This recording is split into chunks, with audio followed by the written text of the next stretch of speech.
Bonjour mes chers étudiants, je suis le professeur Hussein. On va donc faire la correction de l'examen d'analyse 1 de l'année universitaire 2019-2020. SMA SMI, Faculté de Sciences de l'MLS de Fès.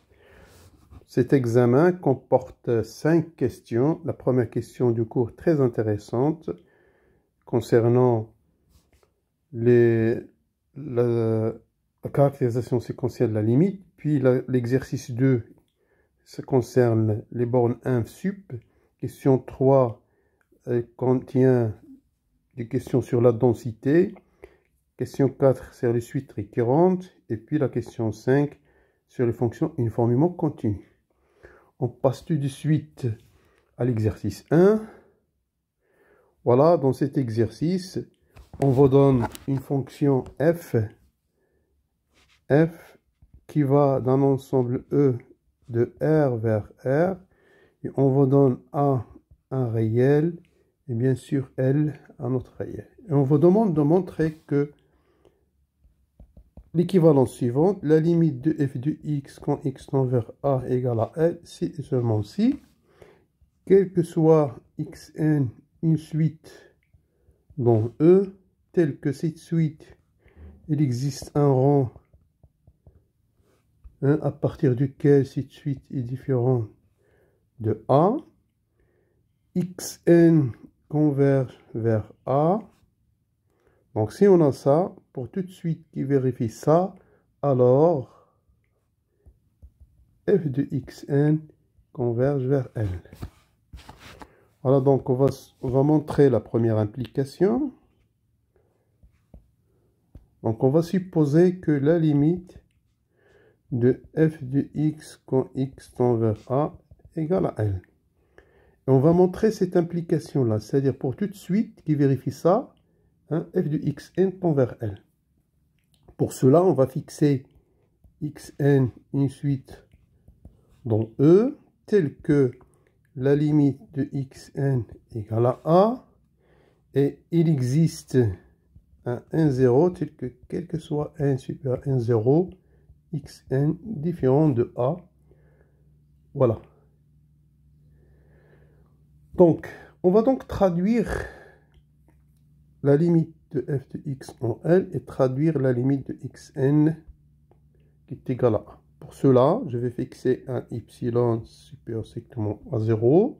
Donc, il va exister pour la première, il va exister un état strictement positif, tel que quel que soit x dans E, si x moins A inférieur à état supérieur strictement à 0, alors on aura f de x moins L inférieur à epsilon.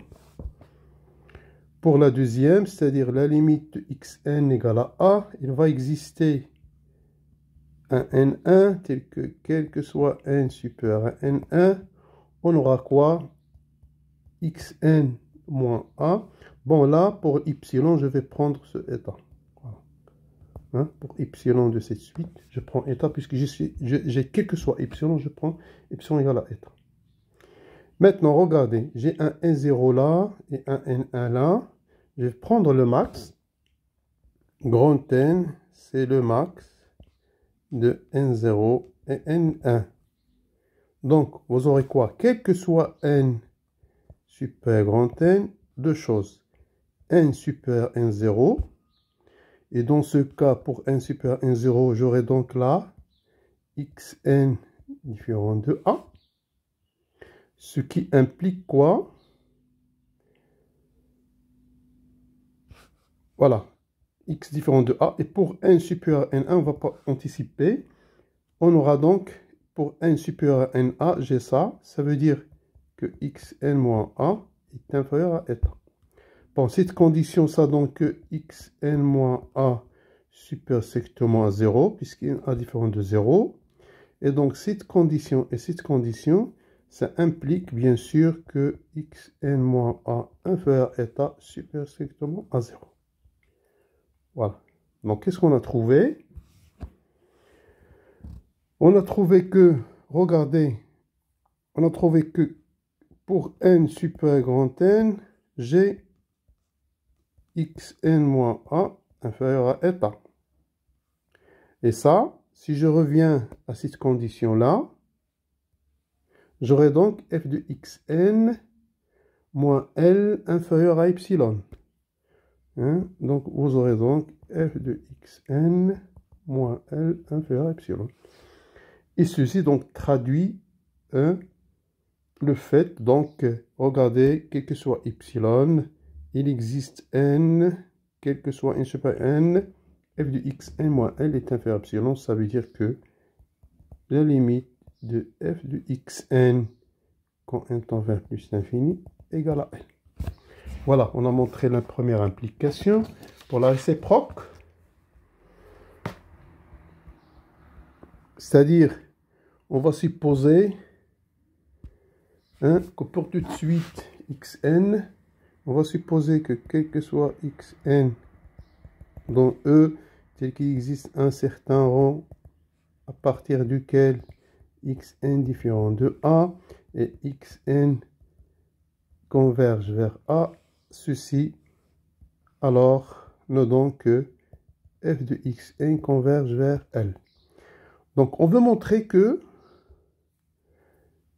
montrons que la limite de f du x égale à L quand x tend vers A. Bon, par absurde, hein, donc on va prendre absurde, c'est-à-dire, donc on aura donc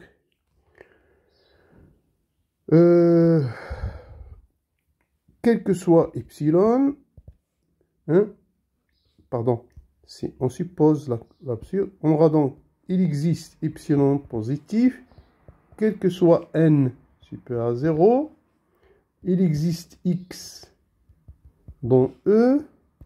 Normalement, pour le moment, je vais noter seulement eta. Hein. Il existe x dans E tel que x moins a. Et j'aurai donc f de x moins L supérieur à epsilon. Donc, la négation de P implique Q, c'est P et non Q. Voilà. Donc, regardez, j'ai quel que soit état, en particulier, je vais prendre n dans n étoile. J'aurai donc quel que soit n, parce que j'aurai état strictement positif. Donc, quel que soit n dans n étoile, on aura quoi? Il existe x, donc cette fois-ci, x, ça va dépendre de n. Dans E, pour chaque n existe xn, tel que quoi? J'ai donc 0 inférieur à xn moins a inférieur à 1 sur n. Donc le état ici 1 sur n. Et f de xn moins L supérieur à epsilon. Donc qu'est-ce qu'on a montré? On a montré qu'il existe n dans E. Bon, je récapitule. On a montré qu'il existe une suite xn dans E, telle que cette suite, on va regarder xn, d'après ça, xn différent de A, et d'après ça, vous aurez xn converge vers A, et f de xn ne converge pas vers L, donc absurde. Absurde avec notre supposition. Voilà, maintenant on passe à l'exercice 2. Dans cet exercice, on vous donne l'ensemble A défini comme suit. X plus 1 sur X avec X parcours R étoile plus. On vous donne une indication ici, montrer que pour tout X strictement positif, X plus 1 sur X supérieur ou égal à 2. Bon, pour la première question, voilà. Qu'est-ce qu'on fait de nature? Donc, on va montrer que x plus 1 sur x supérieur à 2. On montre donc x plus 1 sur x moins 2 positif. Bon, donc c'est quoi x plus 1 sur x moins 2? Je vais mettre en même dénominateur. Vous aurez donc c'est x carré plus 1 moins 2x sur x. Et ça, c'est une identité remarquable, x moins 1 au carré sur x. On a donc par hypothèse x strictement positif. Donc, ça c'est positif, ça c'est toujours supérieur ou égal à 0. Donc, ça c'est supérieur ou égal à 0. Et donc, par suite, x plus 1 sur x supérieur à 2. Voilà. Pour la deuxième question, voilà, montrer que A admis une borne inférieure et déterminer f de A. Voilà. Donc la question est déterminer existe et à quoi est égal. Voilà. Donc remarquez, donc on va montrer que A, déjà A différent de l'ensemble vide. Pourquoi? Parce que 2, je peux l'écrire 1 plus 1 sur 1. Et 1 appartient à R étoile plus implique 2 et les nombres. Deuxième chose, d'après la première question, A est minoré par 2. Parce qu'on a montré, bon, si je prends petit a dans A, donc A, ça va prendre la forme x plus 1 sur x avec extrêmement positif.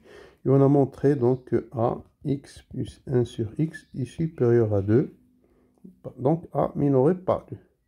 Par suite, on aura donc A admet une borne 1, comme 2 est dans A, alors 1 de A égale min de A égale à 2. Voilà, donc ceci termine la question 2. Pour la question 3, montrer que 1 n'est pas majoré. Voilà, montrer que 1 n'est pas majoré. 1 non majoré. Voilà. Qu'est-ce qu'on va faire par absurde?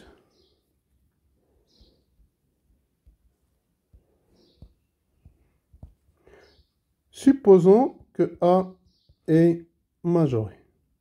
Voilà. Qu'est-ce qu'on aura donc?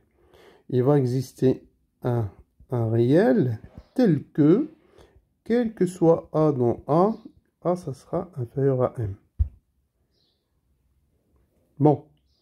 Les éléments de A, ça s'écrivent donc, quel que soit x strictement positif, x plus 1 sur x, inférieur à M.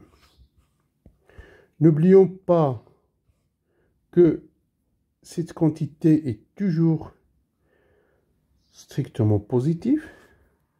Hein? Donc x strictement positif, 1 sur x, x supérieur à 0, strictement 1 plus x supérieur à 0, 0. Et donc là, puisque j'ai quel que soit x positif, donc de là, je déduis tout d'abord que m est supérieur strictement à 0. Voilà. Puisque cette inégalité, j'ai quel que soit x moins 0, vrai, quel que soit x positif, en particulier, je prends x égale à m. Et donc j'aurai ça, ça devient m plus 1 sur m inférieur à m. Ce qui implique que 1 sur m est négatif. Et donc m inférieur ou égal à 0, absurde. Hein? Avec ça, avec le fait qu'on a m strictement positif. Voilà, donc ceci termine l'exercice 2. On passe à l'exercice 3.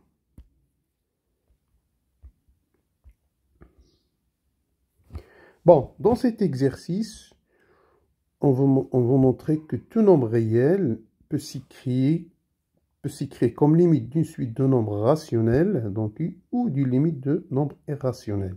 Bien sûr, on va utiliser le fait que Q danse dans R et R moins Q danse,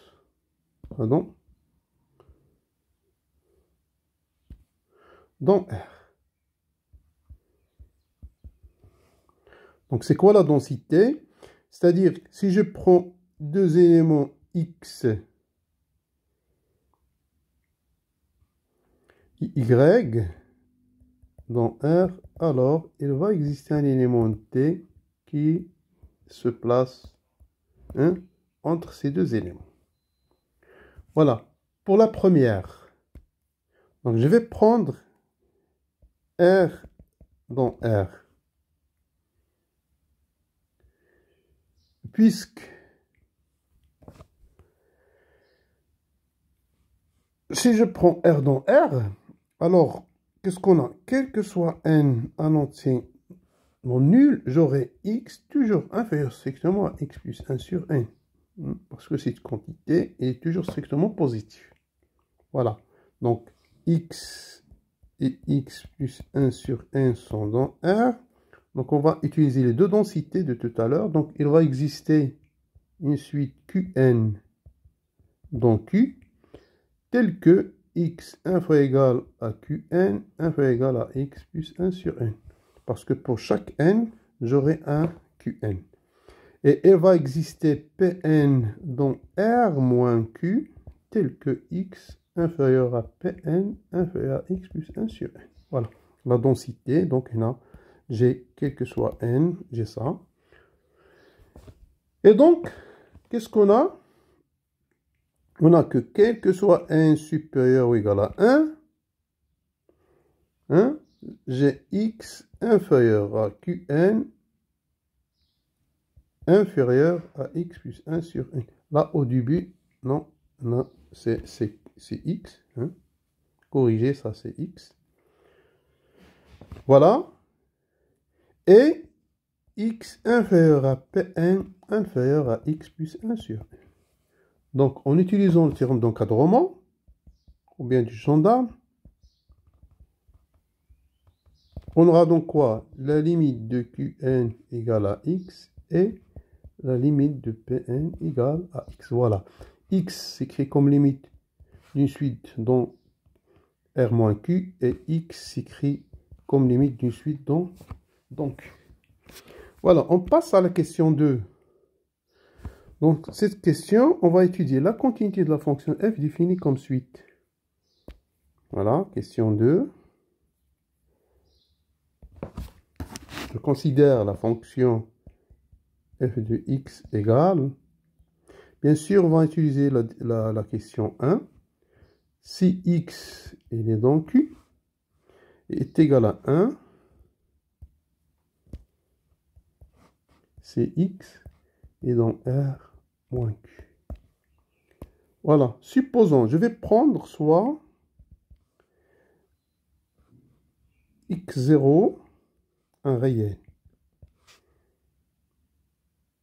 Bon, d'après la question 1, d'après 1, j'aurai quoi?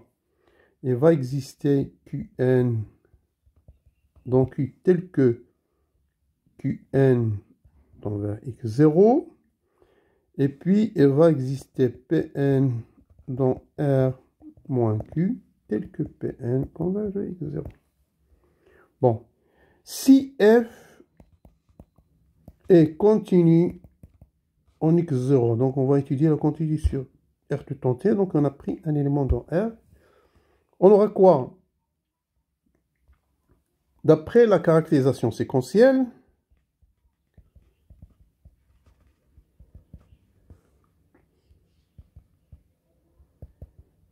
vous aurez quoi? F de Qn converge vers f de x0 et f de Pn converge vers f de x0. N'oublions pas que la limite de f de Qn est égale à quoi? Donc f de Qn, elle est dans Q, donc ça sera moins Qn au carré plus Qn, moins Qn au carré plus Qn. On a dit que Qn converge vers x0, ça va donner moins x0 au carré plus x0. Et la limite de f de Pn, ça sera la limite. Donc Pn, elle est là, donc R moins Q, donc f est égal à 1. Si la limite de 1 est égale à 1. Et d'après l'unicité de la limite,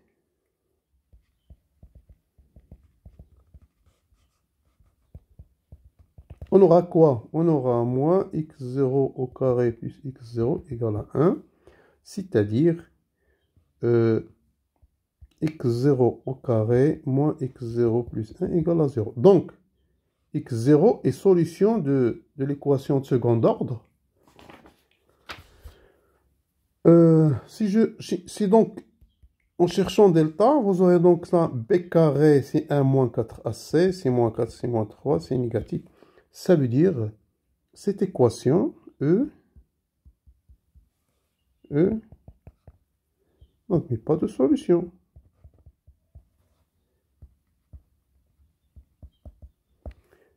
Et donc, par suite, f